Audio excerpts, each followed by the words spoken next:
Imagine a war fought without bullets or bombs. A war where the battlefield is your mind, your values, and your perceptions of reality. This war doesn't leave cities in ruins, it leaves nations hollow, their people divided and confused.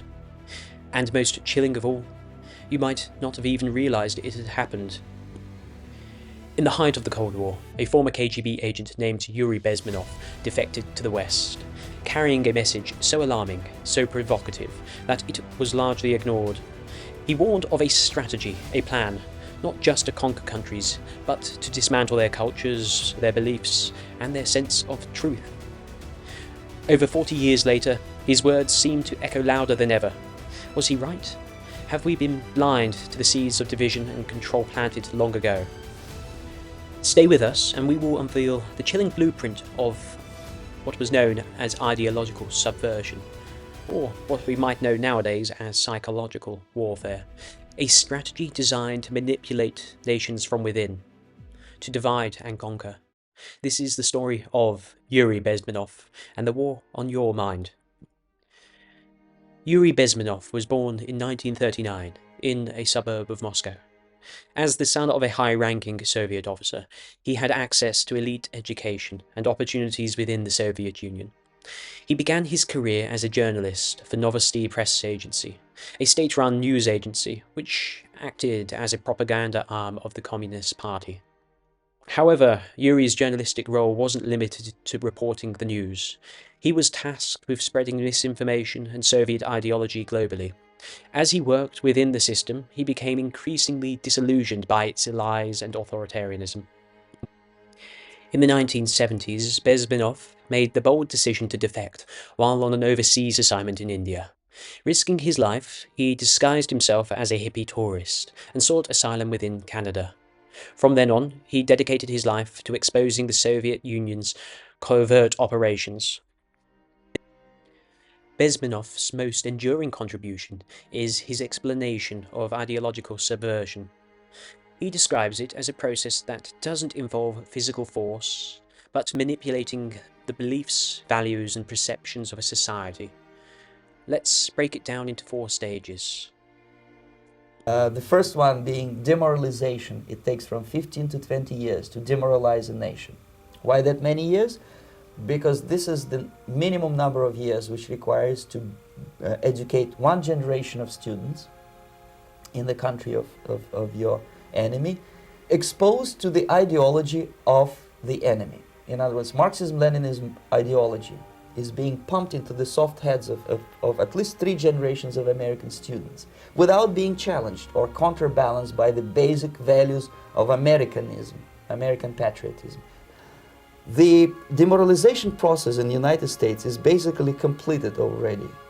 For the last 25 years, actually it's overfulfilled, because demoralization now reaches such areas where previously not even Comrade Andropov and all his experts would even dream of such a tremendous success.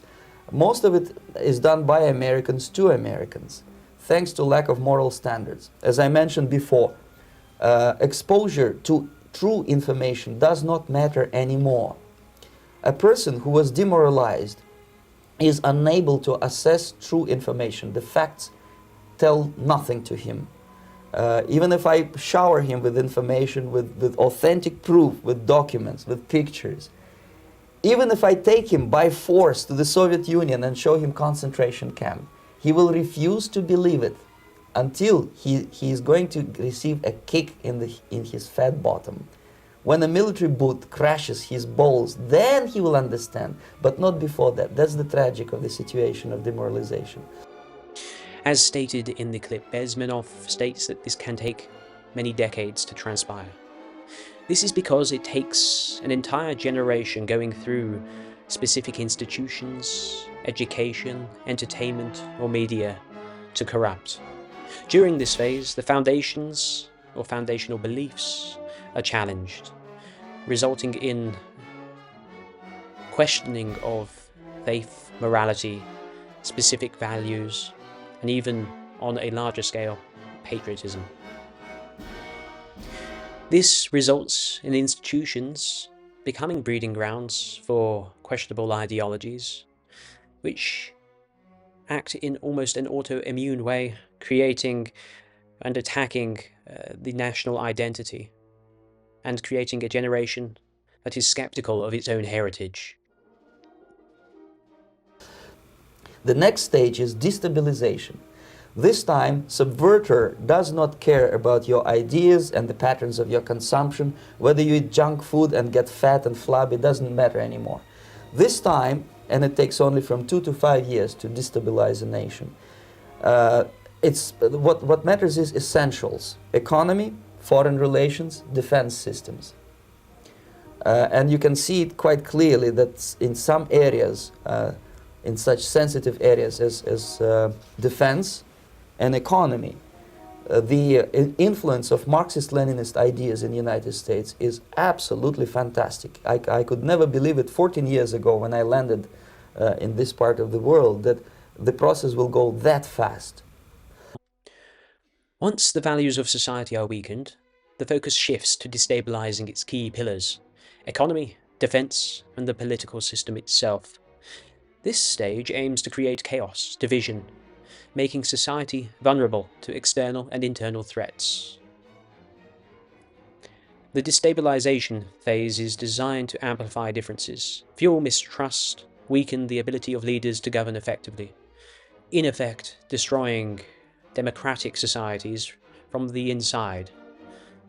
The next stage, of course, is crisis. It may take only up to 6 weeks to bring a country to the verge of crisis. You can see it in Central America now. And after crisis, with a violent change of power, structure and economy.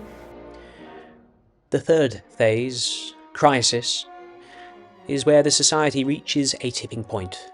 Economic collapse, social unrest, or political turmoil creates a situation where the public demands radical change. People become willing to sacrifice freedom for promises of stability. This is the moment where the subverter achieves their ultimate goal, a complete overhaul of the system, often in favor of authoritarian control. The period of normalization. It may last indefinitely. Normalization is a cynical expression borrowed from Soviet propaganda. When the Soviet tanks moved into Czechoslovakia in '68, Comrade Brezhnev said, "Now the situation in brotherly Czechoslovakia is normalized." This is what will happen in the United States if you allow all these schmucks to bring the country to crisis, to promise people all kind of goodies and the paradise on earth, to destabilize your economy, to eliminate the principle of free market competition, and to put a big brother government in Washington, D.C. with benevolent dictators like Walter Mondale, who will promise lots of things, never mind whether the promises are fulfillable or not. Your leftists in United States, all these professors and all these beautiful civil rights defenders, they are instrumental in the process of the subversion only to destabilize the nation. When their job is completed, they are not needed anymore. They know too much. Some of them, when they get disillusioned, when they see that Marxist-Leninists come to power, obviously they get offended. They think that they will come to power. That will never happen, of course. They will be lined up against the wall and shot. But they may turn into the most bitter enemies of Marxist-Leninists when they come to power. And that's what happened in Nicaragua. You remember most of these former Marxist-Leninists were either put to prison or one of them split and now he's working against Sandinistas. It happened in Grenada when Maurice Bishop was already a Marxist. He was executed by a new Marxist who was more Marxist than this Marxist. Same happened in Afghanistan when first there was Taraki, he was killed by Amin, then Amin was killed by Babrak Karmal with the help of KGB. Same happened in Bangladesh when Mujibur Rahman, very pro-Soviet leftist, was assassinated by his own Marxist-Leninist military comrades. It's the same pattern everywhere.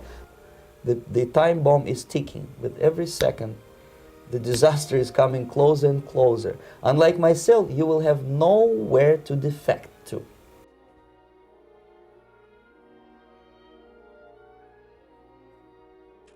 Finally, the crisis ends, and society adjusts to a new normal. But this isn't the normal of freedom and democracy. It is one dictated by those who engineered the chaos in the first place. The irony, as Bezmenov notes, is that those who helped to bring the change about, activists, intellectuals, dissenters, are often the first to be silenced. Bezmenov's insights weren't just theoretical. They mirrored real-world events, from cultural revolutions seen in the 1960s to the modern disinformation campaigns seen today. Even after the Soviet Union collapsed in 1991, the tools of ideological subversion didn't disappear. Instead, they evolved, becoming more sophisticated in the age of the internet and social media. Today, state and non-state actors alike employ these tactics, weaponize information to sow division and weaken societies. Yuri Bezmenov left us with a dire warning, but also a roadmap to resist. He stressed the importance of critical thinking, patriotism, and moral responsibility. The answer lies in society's ability to produce people who value truth, freedom, and their own heritage. In a world filled with distractions and disinformation, the best defense is awareness and action. In conclusion, what can we do? Well, Bezmenov's words remind us that freedom is fragile but worth defending. Please educate yourself. Question narratives sensibly, and above all, stay vigilant. Again, I very much am grateful for anyone that is listening. Please, if you found this video insightful, do subscribe and share, and like the video. Thank you very much. Ta-ra.